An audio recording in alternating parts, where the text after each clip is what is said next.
얼마 전에 저희 첫째 아들과 집에서 대화를 하다가 이제 곧 크리스마스가 다가오잖아요. 그래서 크리스마스 선물에 대한 이야기를 하게 되었습니다. 제가 먼저 물어봤죠. 크리스마스 때 뭘 갖고 싶냐 그랬더니 저희 첫째 아들이 한 10초간 진지하게 고민을 하더니 아빠 난 팽이를 가지고 싶어 라고 이야기를 했습니다. 여러분, 이 팽이는요 우리가 알고 있는 그런 줄을 감아서 하는 팽이가 아닙니다. 굉장히 최첨단 팽인데요, 구체적으로 모델을 이야기하는 거예요. 나는 이런 모델을 가지고 싶다. 제가 한 번도 들어보지 못한 이름이었어요. 왜냐하면 저도 아이들과 놀기 때문에 그 아이들 장난감을 웬만큼 알고 있다고 생각했는데 전혀 들어보지 못한 모델을 이야기하는 거예요. 그래서 얘가 과연 이걸 어떻게 알게 됐을까 궁금해서 한번 물었습니다. 민준아, 너는 이 팽이가 있다는 사실을 어떻게 알았니? 이렇게 물었더니 한 10초 정도 이 아이가 고민을 하다가 이렇게 이야기를 하더군요. 아빠, 유튜브 보면 다 나와. 그러니까 자주는 아니지만 가끔 저희 아들에게 유튜브를 보여주는데요. 여러분, 유튜브 키즈가 있는 거 아시나요? 네, 아이들 전용 유튜브가 따로 있습니다.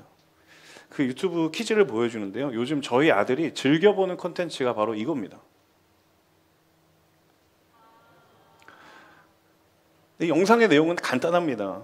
어떤 굉장히 그 에너제틱한 그런 진행자가 나와서 신상 장난감을 딱 가지고 와서 자, 여러분 한번 뜯어보겠습니다 하면서 막 뜯고요, 재밌게 놀아요. 네. 그냥 포장을 뜯고 그 장난감 가지고 노는 영상이 굉장히 많습니다. 제가 그 순간 깨닫게 되었습니다. 아들이 이런 영상을 평소에 두루두루 섭렵하면서 자기가 가질 것을 리스트를 짜고 있었구나. 새로운 장난감에 대한 정보가 저기서 오는구나라는 걸 제가 깨달았습니다. 여러분도 이런 언박싱 영상이라고 그러죠. 네, 언박싱 영상 한 번쯤 보신 적이 있을 거라고 생각이 들어요.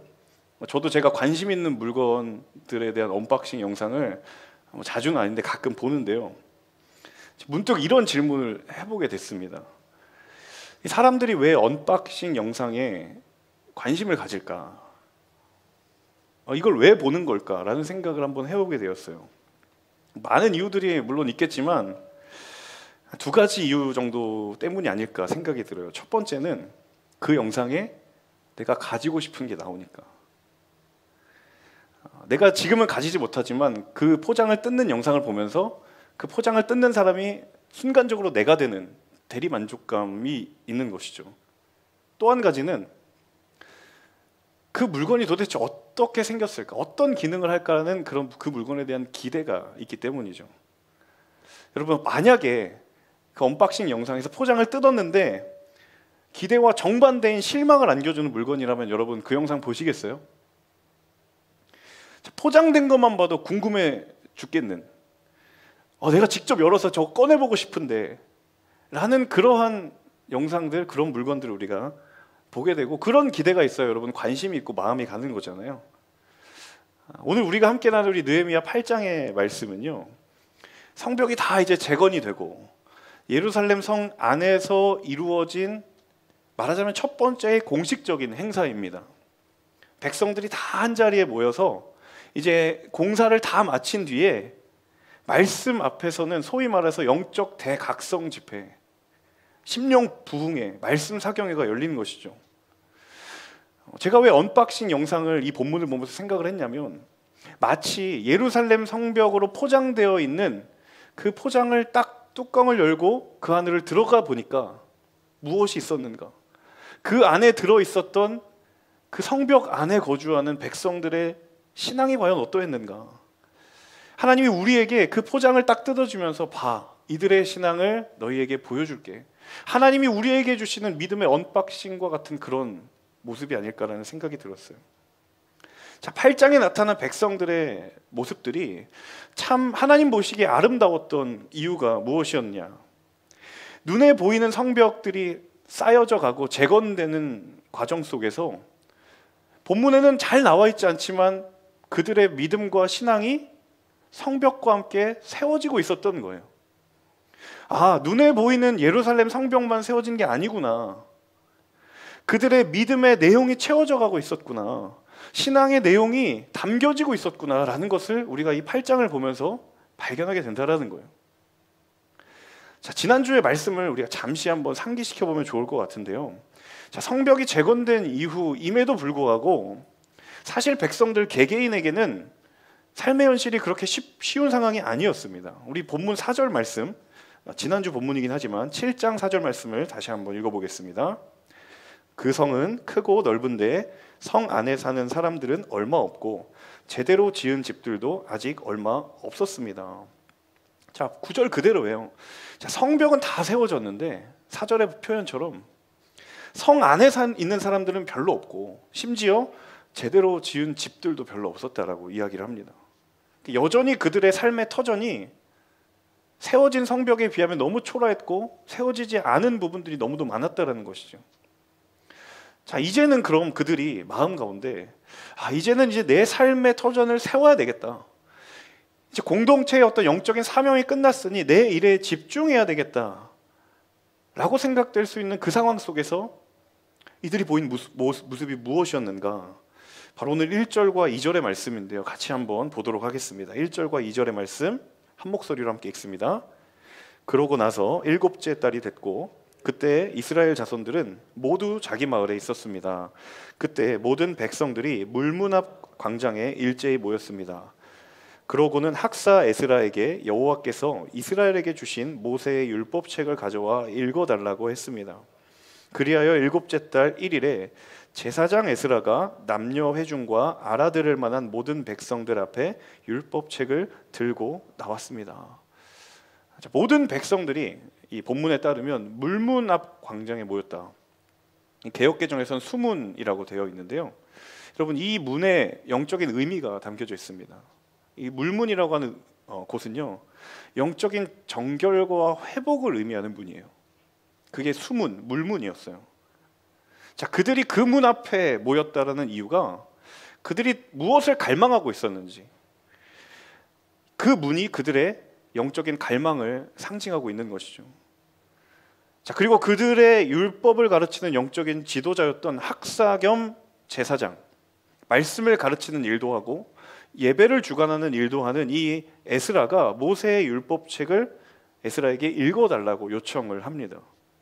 제가 이 본문을 묵상하면서 굉장히 낯선 장면을 하나 보게 됐어요. 굉장히 생소한 모습 한 가지를 보게 됐습니다.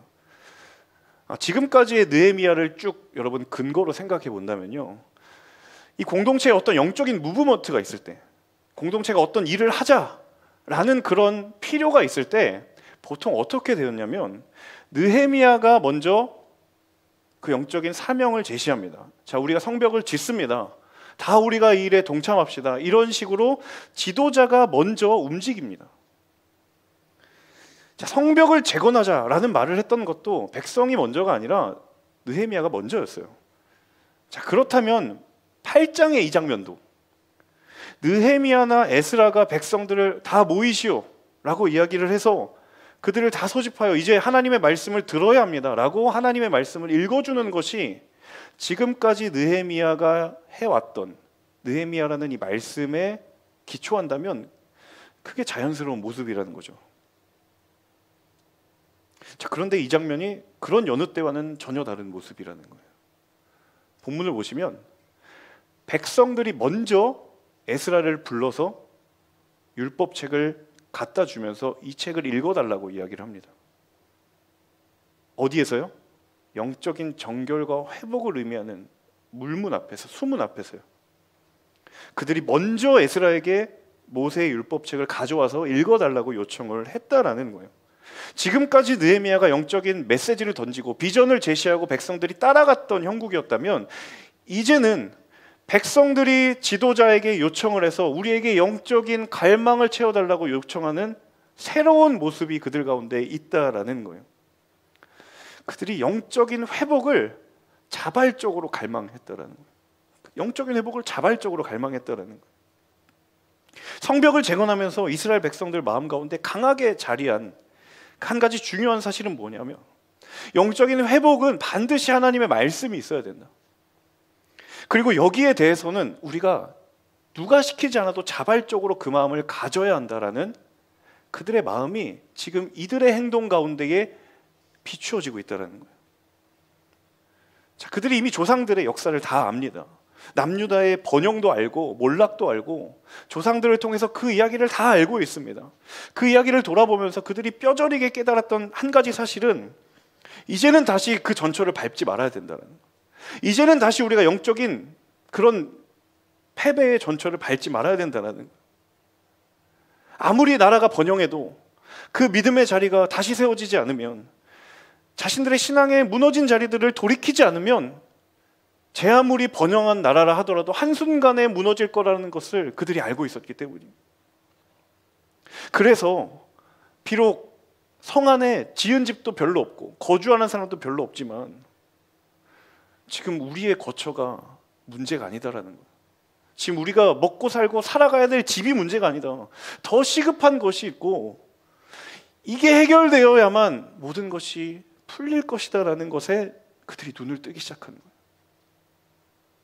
그것이 자발적으로 그리고 스스로 말씀을 읽어달라고 요청하게 만든 영적인 동력이었다는 사실입니다.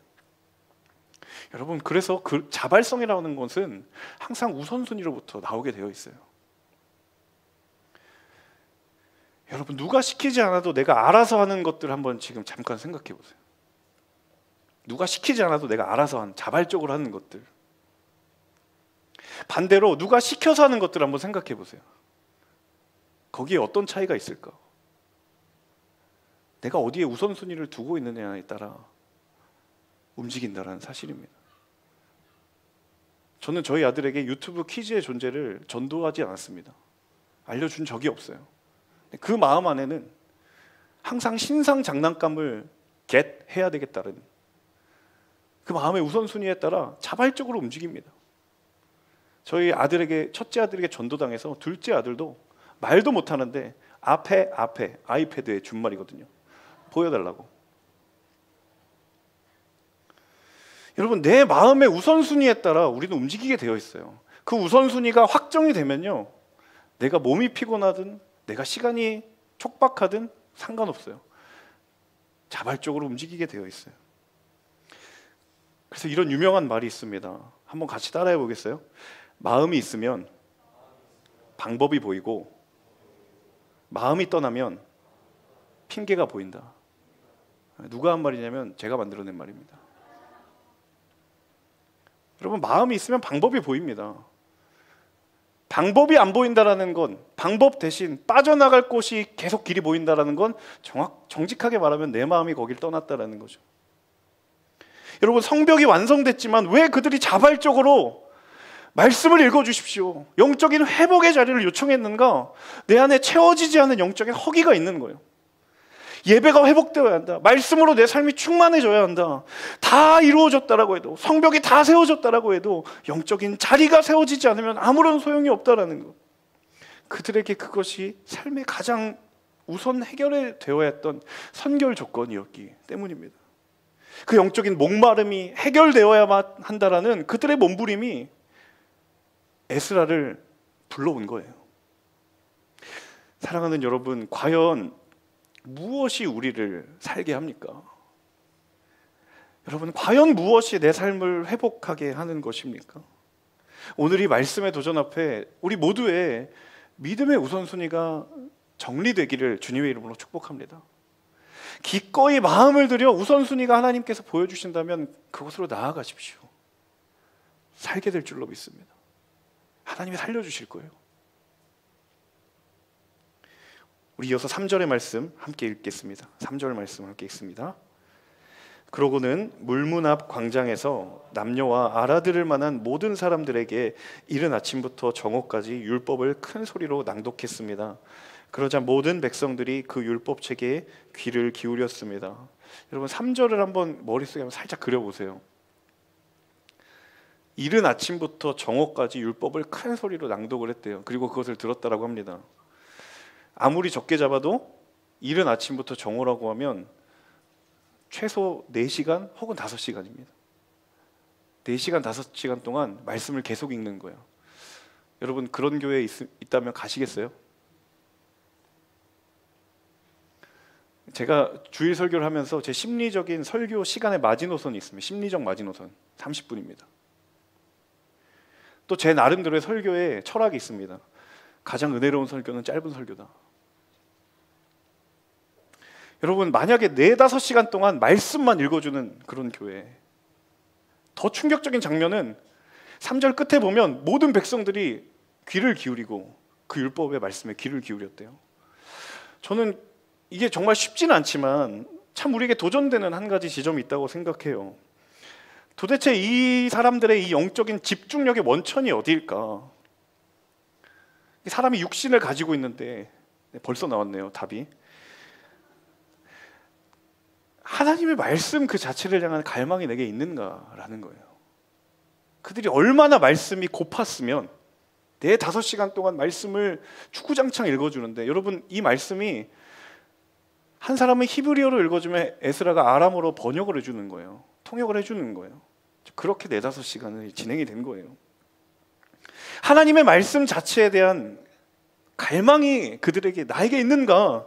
이 질문 앞에 그들이 반응했기 때문인 줄로 믿습니다. 여러분, 가공하지 않은 원액 그대로의 하나님의 말씀을 대해 본 적 있으세요? 그것 갈망해 본 적 있으세요? 우리 시대가 스마트폰과 태블릿 PC가 워낙 발달하기 때문에 신앙생활에도 많은 변화가 있습니다. 이제 마음만 먹으면 성경책 안 들고 다녀도 됩니다. 휴대폰 하나 있고 이 태블릿 PC 하나 있으면 성경을 접할 수 있습니다. 저는 편의를 위하여서 그럴 수 있다고 생각합니다. 그런데 문제는 그 편의가 신앙의 중심과 본질의 자리를 대신할 위험성도 언제나 있다는 사실이에요. 성경책을 들고 다니지 않으므로 벌어지지 말아야 할 삶에서 말씀이 멀어지는 일이 일어난다면 저는 성경책을 가지고 다녀야 된다고 생각합니다. 설교자도 예외가 아닙니다. 이 시대의 설교자에게도 굉장한 유혹과 도전이 많습니다. 이제 코로나 상황이 터지면서 유튜브에만 들어가면 이제 교회의 소속을 뛰어넘어서 어느 교회에 어떤 설교이든 다 들을 수 있습니다. 유튜브에 들어가면 재미있는 설교, 짧은 설교, 흥미로운 신앙 콘텐츠 굉장히 무궁무진합니다. 그러다 보니 누가 저에게 그렇게 말하진 않았지만 설교하는 사람들마다 어떤 유혹과 도전이 있냐면 웃겨야 한다. 어떻게든 관심과 흥미를 끌어야 한다. 내가 오늘 은혜는 못 줘도 웃기고 내려와야 된다. 설교 중에 재미있는 예화는 하나 있어야 된다. 여러분, 제 설교를 거의 2년 넘게 들으신 분 아시겠지만 갑자기 제가 도입부에 자꾸 예화를 하는 이유는 여기에 있습니다. 제가 아들 이야기 자주 하잖아요.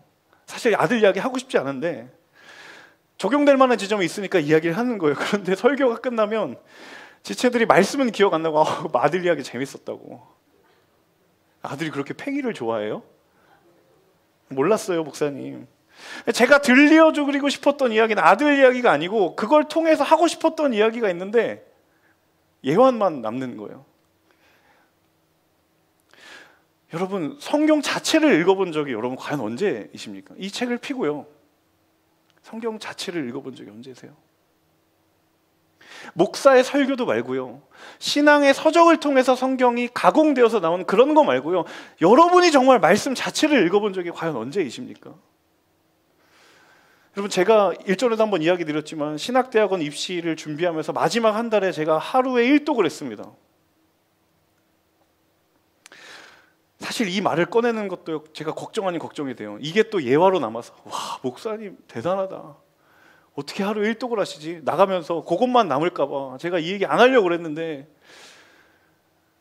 정말 말씀 그 자체에 대한 사모함, 때로는 어려운 말씀이 나와도 꾸역꾸역 읽어가면서 도대체 이 말씀에서 하나님 무엇을 말씀하려고 하실까? 갓피플이 제공하는 신앙 콘텐츠 말고요, 내가 정말 말씀을 펴서 하나님이 직접적으로 우리에게 계시하시고 말씀하시는 그 말씀을 여러분 과연 언제 들어보셨습니까? 그들이 여러분 왜 율법책을 가져와서 읽어달라고 했을까요? 상상만 해도 지루하지 않으세요? 그 긴 시간 가운데 그들이 왜 영적인 집중력을 가지고 말씀에 귀 기울였을까? 목이 마른 거예요. 타버릴 것 같은 거예요. 이 말씀이 채워지지 않으면 살 수가 없는 그 절박함이 있기 때문에 그들이 먼저 에스라에게를 부른 거예요. 하나님의 말씀 한 절이 그리운 거예요. 빼앗겨 보니까 그리운 거예요. 포로로 끌려가 보니까 하나님의 은혜가 얼마나 귀한지 알게 된 거예요. 메마른 경험을 해보니까 느껴진 거예요. 그러니까 4시간이고 5시간이라도 좋으니 우리에게 말씀을 읽어주십시오. 말씀을 들려주십시오. 우리가 듣겠습니다. 그들이 얼마나 영적으로 목이 말라 있었는지 여러분 5절 6절에 그들의 반응을 한번 보겠습니다. 5절 6절 같이 한번 읽어보겠습니다. 에스라가 백성들 위에 서서 그들이 보는 앞에서 그 책을 펼쳤습니다. 그가 책을 펴자 백성들이 다 일어났습니다. 에스라가 위대하신 하나님 여호와를 찬양하자 온 백성이 손을 들고 아멘 아멘 하고 대답하며 얼굴을 땅에 대고 납작 엎드려 여호와께 경배했습니다. 여러분 이들이 취한 액션 한번 상상해 보세요. 말씀이 선포되자 다 일어나서 얼굴을 땅에 대고 엎드려서 경배하고 자신의 신체로 할 수 있는 모든 표현을 다 하는 거예요. 그보다 더 할 수 있었다면 아마 더 했을 거예요. 여러분 우리 안에 있는 영적인 목마름을 해결할 수 있는 중요한 방법 한 가지가 있습니다. 이 천기 누설입니다. 여러분 잘 들으세요. 제가 고안해낸 건데 이 음식의 원리와도 같습니다. 무엇이냐면 같이 따라해 보겠습니다. 간식을 줄이면 밥에 집중한다. 다시 한번요. 간식을 줄이면 밥에 집중한다. 이 가운데 혹시 자녀 키워보신 분으로 추정되는 분들 계십니다. 이 진리 알고 계실 거예요. 저희 집 2 아들은요 정확하게 자기가 배고픈 시간에 끼니를 먹어요. 아침 8시, 점심은 12시, 저녁은 6시. 정확합니다. 배꼽에 시계를 달아놓은 것 같은 느낌이 가끔 들어요. 그런데 그 시간 직전에 아이스크림을 먹거나 과자를 딱 먹으면요 반드시 그 끼니는 건너뜁니다. 간식은 건너뛰어도 되지만 끼니는 건너뛰면 안 되거든요. 여러분 영적인 원리도 이와 마찬가지입니다. 왜 말씀을 갈망할 수밖에 없는가? 어떻게 하면 말씀에 대한 갈망을 우리가 회복할 수 있는가? 여러분 영적인 간식을 줄여야 됩니다. 영혼의 미각이 그것들이 우리의 영혼의 미각을 순간적으로 만족시킬 수 있지만 여러분 그거의 영적인 영향에 도움을 주지는 않습니다. 그걸 줄이면요 진짜 영양가 있는 영적인 밥에 집중하게 되어 있습니다. 간식 즐기시는 분들 오늘 이 말씀 앞에 영적인 간식들을 다 끊어주세요. 여러분 오늘 집에 가셔서 이 말씀을 한번 읽어보세요. 몰라도 좋으니까 읽어보세요. 여러분 말이 어렵다고요? 오늘의 교회가 그래서 준비했지 않습니까? 무슨 성경? 우리말 성경. 여러분 우리의 말씀에 비추어서 스스로에게 한번 물어봅시다. 나는 얼마나 하나님 그 말씀 자체에 목이 말라 있는가? 나는 간식을 좋아하는가 밥을 좋아하는가? 유명한 목사님의 설교 커트해서 편집된 영상 보면서 그렇지 그런 은혜를 받고 있는가? 아니면 내가 직접 하나님의 말씀을 펴서 그 목사님에게도 말씀하신 그 말씀 나에게도 말씀하여 주시옵소서. 여러분 그럴 마음이 회복돼야 돼요. 그 결단이 그 삶이 회복돼야 돼요. 하나님의 말씀 자체에 집중해 보세요. 다른 것 덧붙이지 마시고요. 성경을 펼쳐서 읽어보세요. 지하수를 캐내기 위해서 인부가 끊임없이 땅을 파고 들어가서 결국에는 지하수, 그 생수가 콸콸콸 쏟아 터지는 것처럼 그 말씀의 강수를 여러분이 경험하게 되는 순간 여러분 간식을 마음에 두지 않습니다.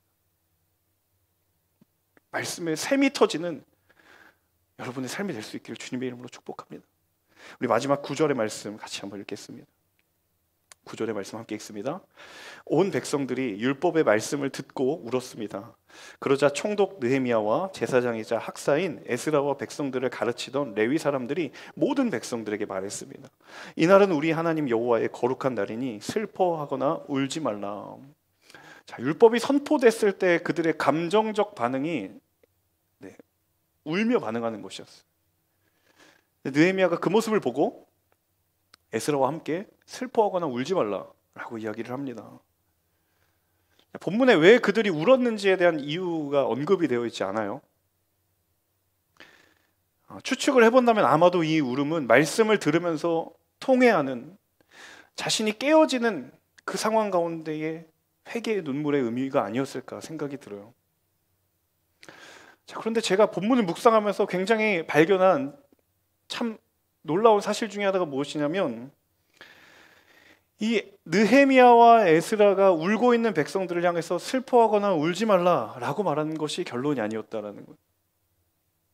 성경은요, 슬픔에 대한 이유에 대해서는 언급되어 있지 않지만 기쁨의 이유에 대해서는 언급하고 있습니다. 9절에 그냥 에스라와 느헤미야가 기뻐하라 울지 말라라고 한 것이 아니라 그 앞에 뭐라고 되어 있냐면, 이 날은 우리 하나님 여호와의 거룩한 날이니. 성경은 의도적으로 기뻐해야 하고 울지 말아야 될 이유에서 말하고 있는 반면에 그들의 부정적인 슬픔의 감정의 근원에 대해서는 숨기고 있어요. 말씀은 슬픔에 대한 이유를 감추고 있고 기쁨에 대한 이유를 드러내고 있다는 것이죠. 여러분, 슬픔을 이길 수 있는 힘은 기쁨을 선명하게 하면 됩니다. 기쁨을 선명하게. 어떻게 하면 기쁨을 선명하게 하는가? 기쁨의 이유를 선명하게 하는 거예요. 저는 영적인 상상력이 맞다고 확신하는 것은 9절에 왜 굳이 느헤미야와 에스라가 오늘은 여호와의 날이니 기뻐하고 슬퍼하거나 울지 말라라고 이야기했을까? 성경은 기쁨의 이유는 선명해지되 슬픔의 이유가 덮여지도록, 슬픔의 반대편에 존재하는 기쁨을 선명하게 하는 것이 하나님이 우리에게 주신 기쁨의 뿌리를 찾아가는 길이라는 사실이에요. 여러분, 이 순간에도 부정적인 감정과 때로는 우울감과 슬픔과 여러 우리가 벗어나고 싶은 감정들 안에 쌓여 있습니까? 혹은 그것이 우리의 감정을 지배하고 있습니까? 여러분, 그 감정의 반대편에 있는 기쁨의 이유들을 찾고 선명하게 해보십시오. 거기에 집중해 보세요. 기쁨의 이유를 분명하게 하시고 감사의 이유를 선명하게 하시기를 소망합니다. 그때 우리의 삶에 실제하는 슬픔을 뛰어넘어서 부정적인 감정을 부정하고 외면하라는 것이 아니라 그것을 뛰어넘어서 위로부터 우리에게 그것을 덮고도 남을 힘을 주께서 우리에게 주실 줄로 믿습니다. 여러분, 눈에 보이는 성벽이 재건되고 성벽의 문을 열고 그들의 믿음의 내용을 딱 열었을 때, 믿음의 언박싱을 했을 때, 여러분, 그 안은 빈집이 아니었어요. 눈에 보이는 집들은 별로 없었고 거주하는 사람들도 없었지만 보이지 않지만 실제하는 그들의 믿음은 꽉 차 있었습니다. 그들의 믿음이 견고했고 그들의 신앙은 하나님 보시기에 아름다웠고 하나님으로 타는 목마름으로 어쩔 줄을 몰라 했던 들끓는 용광로와 같은 그런 기름 부으심이 있었고 그런 갈망이 있었습니다. 여러분, 저는 우리 모두에게 도전합니다. 여러분의 믿음이라고 하는 상자를 열었을 때, 언박싱 했을 때 과연 거기엔 무엇이 담겨 있습니까? 여러분, 하나님께서 오늘 이 시간 여러분의 마음 가운데 찾아오셔서 우리의 믿음과 우리의 신앙의 포장지를 뜯었을 때 하나님은 과연 무엇을 보실까? 여러분, 그 상자를 열었을 때 하나님께 보여질 만한 아름다운 것들로 충만하기를 주님의 이름으로 축복합니다. 세상을 향하여 하나님 귀하게 하나님 보여질 만한 것들로 가득 차 있기를 주님의 이름으로 소망합니다. 여러분, 아까 이미지 보셨잖아요. 우리나라에 한 개밖에 없는 거예요. 하나님, 이 세상에 이 믿음 저밖에 없는 거예요 라고 말할 수 있는 한정판이에요, 영적인 리미티드 에디션이에요 라고 말할 수 있는, 하나님 보시기에 아름다운 것들만 담겨져서 하나님께 영광이 되고 그리고 우리의 삶에는 그 충만한 은혜로 채워짐으로 하나님과 함께 동행하며 기쁘게 힘있게 걸어갈 수 있는, 함께 예배하는 모든 예배자들의 삶이 되실 수 있기를 주님의 이름으로 간절히 축복합니다. 제가 이 설교를 끝에 마무리하면서 이 찬양이 떠올랐어요. 아마 모르실 수 있는 분들도 계시겠지만 가사가 너무 제 마음을 울리는 거예요. 하나님, 아무리 은혜로 날 보듬어 주시고 사랑으로 아무리 품어주셔도 하나님, 우리 너무도 연약해서 우리 마음 한 자락도 지키지 못하는 이 모습 너무 부끄럽습니다. 하나님 지금 나에게 오셔서 내 믿음이라는 상자의 뚜껑을 열었을 때 저 보여드릴 거 없어요. 그때 주께서 찾아오셔서 주의 자녀라고, 너 끝까지 걸어가라고, 내가 동행하니 내게 주어진 오늘을 내가 걸을 수 있는 힘을 얻는다라는 이 고백이 정말 이 알 수 없는, 예측치 못하는 시대를 살아가는 우리의 고백이 되어야 하지 않을까. 여러분 함께 이 찬양 부르시면서 하나님 우리에게 그런 믿음, 다시 한번 그런 하나님을 향해 우리의 믿음의 신뢰를 드립니다. 이렇게 찬양하고 주신 말씀 붙들고 함께 기도하겠습니다.